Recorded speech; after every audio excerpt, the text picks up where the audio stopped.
But it's interesting that Jess and your partner were talking about, you know, when there is a clash of opinions or two different points of view, it's a very good thing to just take a moment and expand out and let that melt and see how insignificant that can be, that stand that we may have been taking, that point of view or that standpoint that we may have been holding, which was creating, you know, tension.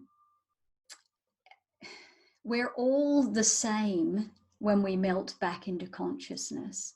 And even in the human family, as consciousness expressing as a body mind, we're all the same in the fact that we have a mind, that we have feelings, that we have emotions that can be triggered, that we can feel empathy, that we can feel compassion. And these are all our beautiful qualities that make the human experience of duality possible, don't they? Yet wars are created, and you know, a lot more people have actually died in the world wars than from any virus. Which is really sad, because that is when someone takes a standpoint. And it's the same whether it's two people having an argument, or two countries having an argument, or two politicians having an argument, or two children having an argument. It's when we take a standpoint that's rigid. And, you know, we've been talking about flow here, haven't we? If a river is flowing by and there's suddenly a rock tumbles down the mountain and blocks that river, the river just finds a flow around the rock, doesn't it? It finds some, you know, crevice there that it can creep through and move around the rock, or perhaps under the rock, or perhaps over the rock. It doesn't start bashing on the rock and saying, "What are you doing here, rock? You need to move on."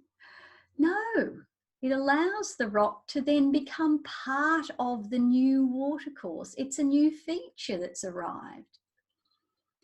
And, you know, there's so many wars being fought in the name of God, because my idea of God might be different to someone else's idea of God. And it's that same principle again, by taking a point of view, which is simply that. It's a point of view. If we went and stood and looked at that same scene from a different point of view, we would see something different. If I'd grown up a Muslim, you know, I would be talking about Muhammad. If I grew up a Hindu, I'd be talking about 1,000 gods and goddesses. If I grew up a Christian, I'd be talking about Mary and Jesus, and perhaps talking about, you know, a big man sitting on a cloud with a long white beard to children. You know, there are so many different points of view, and none of them have to be wrong. They're just points of view, and points of view can change.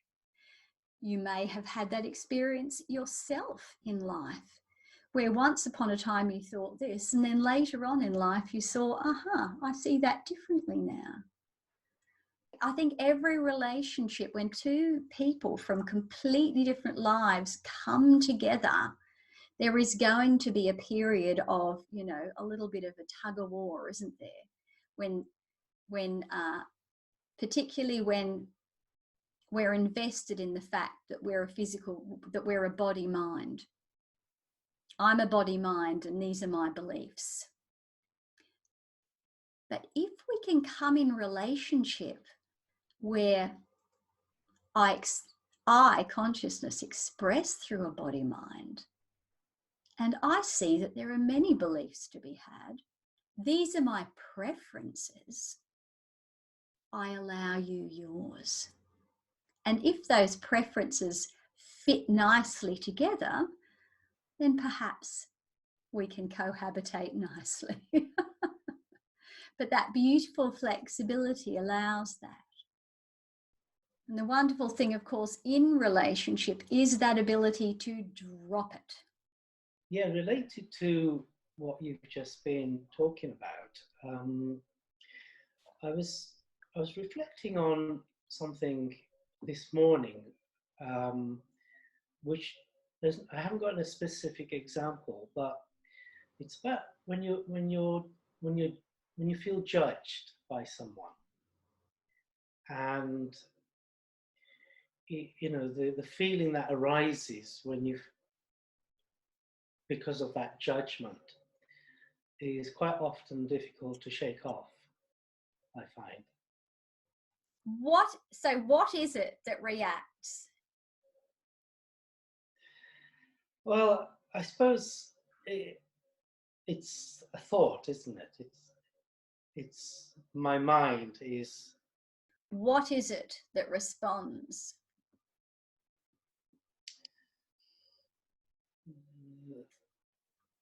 The physical me, The separate the self. The separate self. separate self, Let's the just call form. it the separate self. There is the self, the I am presence, which is not separate from anything.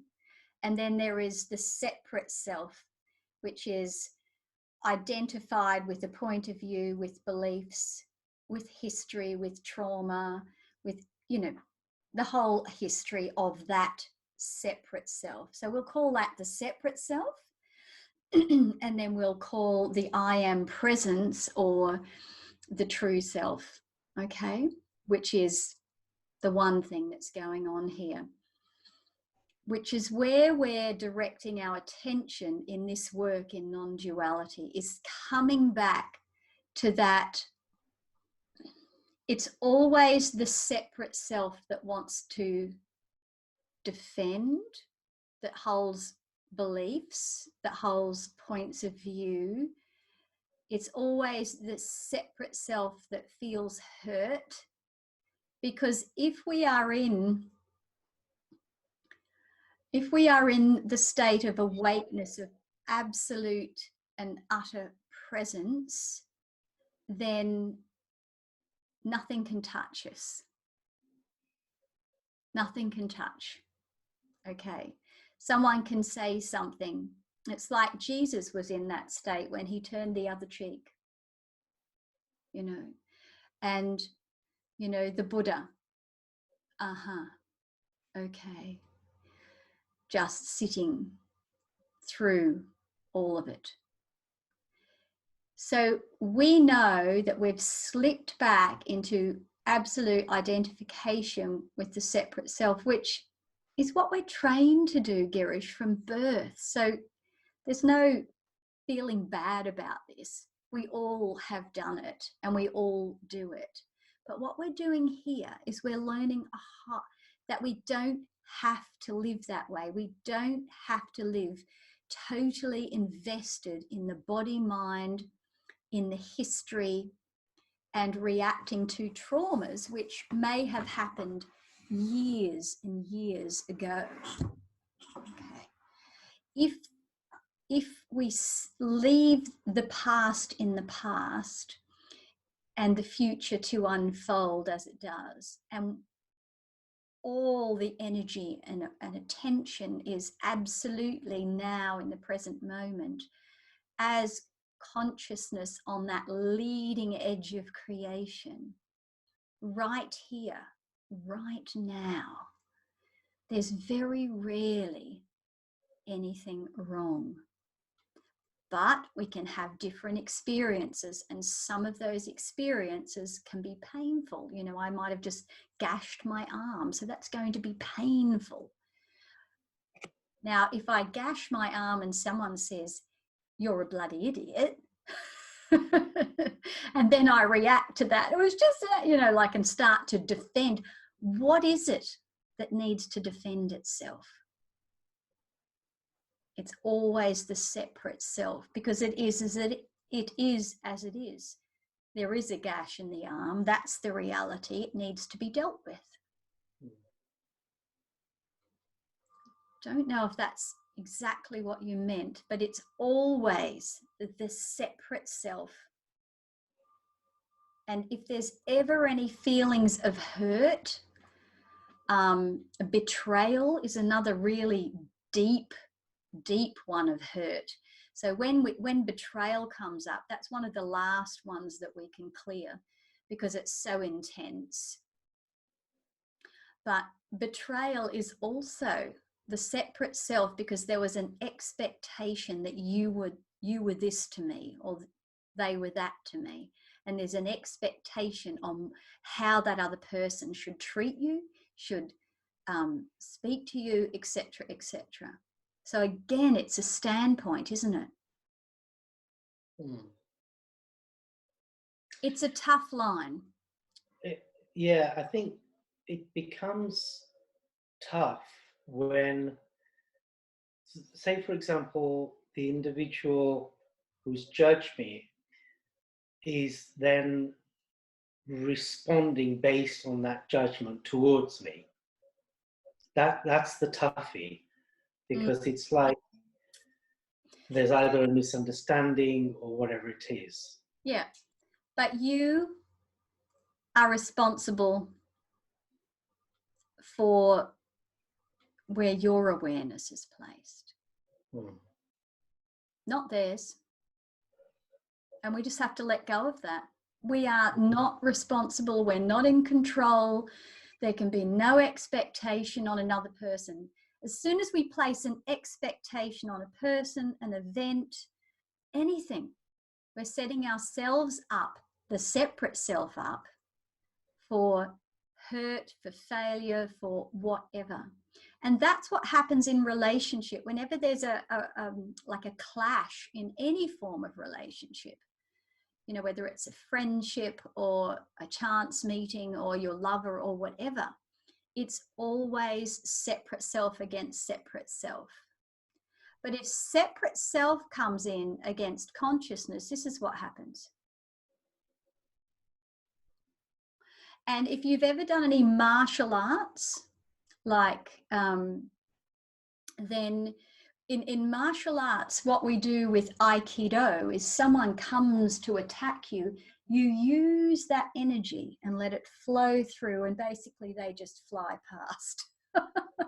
It's a beautiful thing. You don't attack back. You use their forward motion and just take that on. And it's the same here. The separate self can jump up and then there can be a clash, or the separate self can melt away and the other flows by.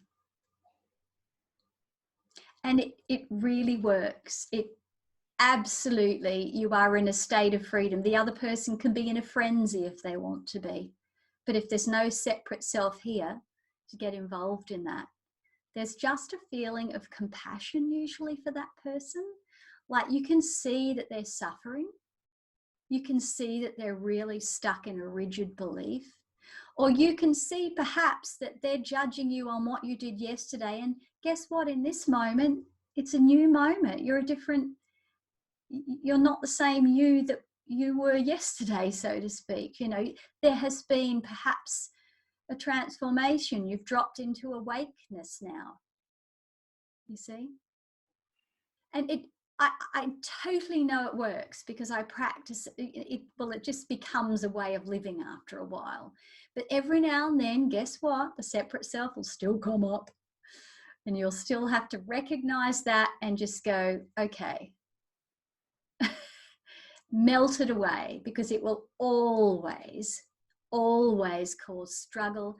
Wherever there's struggle, wherever there's pain, wherever there's resistance, wherever there's hurt, there is the separate self.